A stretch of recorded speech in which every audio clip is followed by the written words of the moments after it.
Pumunta kami sa Manila Boulevard. Welcoming ambience sa sumulubong sa amin. Aesthetic ang bawat sulok na sinadya para mapagaan ang mga susulatin at gagawin.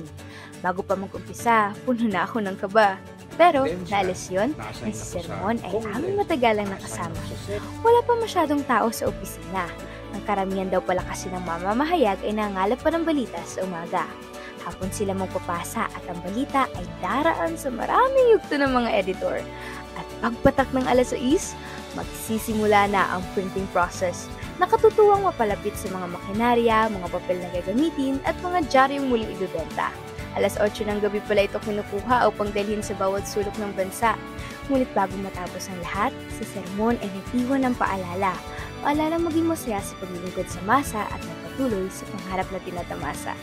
Pakiramdam ko, ang lapit ko na. Hindi na ako makapagantay maging journalista.